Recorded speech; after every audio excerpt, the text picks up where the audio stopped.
અમારો કવિ વિદ્યારામ હરિયાણી, અમારા સમાજનું ગૌરવ, એને આ કવિત લખેલું છે કે માનો પ્રેમ યમાપ એ જીનું કોઈ કવિએ ન કાઢું જોને માં જગતમાં માનો પ્રેમ યમાપજી માનો પ્રેમ યમાપ એ જીનું કોઈ કવિએ ન કાઢું જોને માં જગતમાં માનો પ્રેમ આ સત્ય ઘટના ઉપર લખાયેલું ભજન છે રામકુભાઈ. રાજકોટનો અમારો કવિ વિદ્યારામજી હરિયાણી કવિત લખાણું. એક કોલેજનો છોકરો એક છોકરીના પ્રેમમાં પડ્યો. 1 વર્ષ 2 વર્ષ 3 વર્ષ અને 3જા વર્ષે કીધું કે હવે આપણે કોલેજ પૂરી થઈ જાય, લગ્ન કરી લઈએ. પણ હું ઘણી વાર કહું કે અત્યારના પ્રેમ છે ને પ્લાસ્ટિકના થઈ ગયા છે. ફૂલડા જેમ પ્લાસ્ટિકના થઈ ગયા ને. પ્રેમ સાચો હતો નહીં. હા, અને છોકરીએ કીધું કે આપણે લગ્ન નથી કરવા. બોલે અરે 3 વર્ષ હારે કાઢ્યા આપણે, મારી સાથે લગ્ન કર. અને વચ્ચેની વાત રાખી સાહેબ, તારી હારે લગ્ન કરું એક શરત. શું? બોલે તારી માનું કાળજું કાઢી દે ને મારી પાસે લેતો. હા, તો તારી હારે. અને ભાઈ પ્રેમમાં અંધ બનેલો છોકરો એકની એક માં રાત્રિના અંધારાની અંદર ઉપડ્યો છે કટાર લઈ. અને એ કટાર લઈ અને છોકરો ઉપડ્યો પ્રેમની અંદર અંધ બની ગયો છે. એને એમ કે દીકરી મારી હારે લગ્ન કરી નાખશે. અને સાહેબ એકની એક બુઢી માં હતી અને વગર વિચારે સાહેબ એક ઘા કર્યો ને કાળજું કાઢી નાખ્યું છે. હરખાતો કાળજાને લઈ હૃદયને લઈ અને દોડતો જાય છે, હરખાતો જાય છે, મનમાં વિચાર કરતો જાય છે કે હવે લગ્ન કરશે. પણ વિદ્યારામ કવિ એવું કહે છે કે અંધારામાં દોડતા દીકરાને ઠેસ વાગી.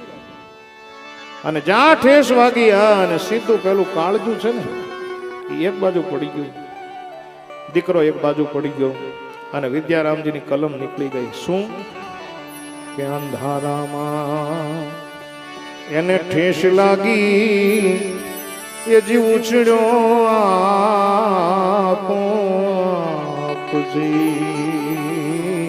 અંધારામાં ઠેસ લાગી એ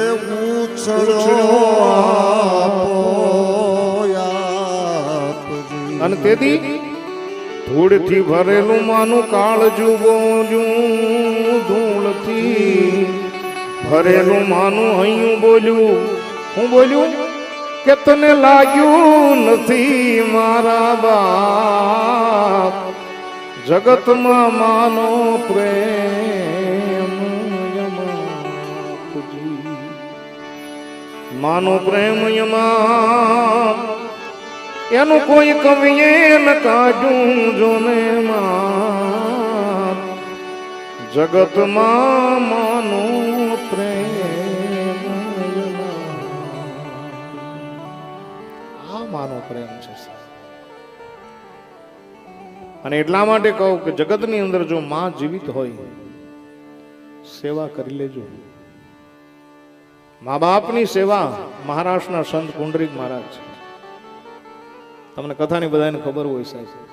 મા બાપની એટલી બધી સેવા કરે ભૂપતભાઈ, એટલી બધી સેવા કરે ભગવાન પ્રસન્ન થઈ ગયા. પ્રસન્ન થઈ અને કહે છે કે મહારાજ હે ભક્તરાજ, હું તારી સાથે દર્શન દેવા આવ્યો છું, તને મળવા માટે આવ્યો છું. શું કામ?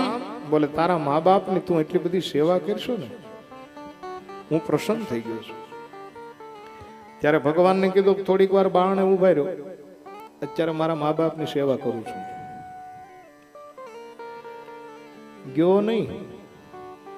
થોડીક વાર થઈ ભગવાન કે ભાઈ જલ્દી આવ્યો, હવે મારે મોડું થાય. બોલે થોડીક વાર ઉભા રહ્યો, મારા મા બાપની સેવા કરી લેવા દો.